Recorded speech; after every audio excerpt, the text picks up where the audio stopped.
ভারতে চলছে 18তম লোকসভা নির্বাচনের প্রথম দফার ভোট। সকাল 7টা থেকে শুরু হয়ে চলবে সন্ধ্যা 6টা পর্যন্ত। প্রথম দফায় 21টি রাজ্য ও কেন্দ্রশাসিত অঞ্চলের 102টি আসনে চলছে লড়াই। নির্বাচনে এখন পর্যন্ত বড় কোনো অপ্রীতিকর ঘটনা না হলেও ইভিএম মেশিন নষ্ট আর দু এক জায়গায় ভোট প্রদানে ভয়ভীতি দেখানোর অভিযোগ পাওয়া গেছে। ভারতের লোকসভা নির্বাচনে পশ্চিমবঙ্গের 3টি আসনে চলছে ভোট গ্রহণ। সকাল থেকে কোচবিহার, আলিপুরদুয়ার এবং জলপাইগুড়ির কেন্দ্রগুলোতে দেখা গেছে ভিড়। ভোট দিতে পেরে আমি খুবই আনন্দিত। দিনটির জন্য অপেক্ষা করছিলাম। পশ্চিমবঙ্গের শাসক তৃণমূল কংগ্রেসের সঙ্গে কেন্দ্রশাসক ভারতীয় জনতা পার্টি বিজেপির মূল লড়াই হচ্ছে এই 3 কেন্দ্রে।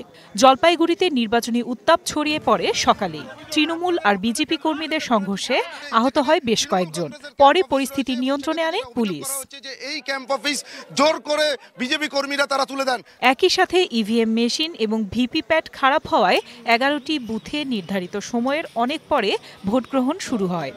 কোচবিহারের 18 নম্বর ওয়ার্ডের সিপিএম সমর্থকদের ভোটদানে বাধা দেয়া এবং ভয় দেখানোর অভিযোগ উঠেছে তৃণমূল কংগ্রেসের বিরুদ্ধে। ডাবগ্রাম ফুলবাড়ি বিধানসভার এক এলাকায় বিজেপির বুথ অফিস পোড়ানোর অভিযোগ পাওয়া গেছে। এদিকে অরুণাচল প্রদেশ রাজ্যের বিধানসভার 60টি এবং সিকিমের 32টি আসনে ভোট হচ্ছে।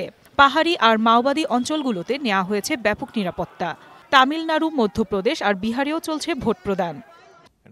আমি নিশ্চিত যে আমাদের তরুণ ভোটাররা শুধু একাই আসবেন না, তারা পরিবারের অন্য ভোটারদের নিয়ে আসবেন।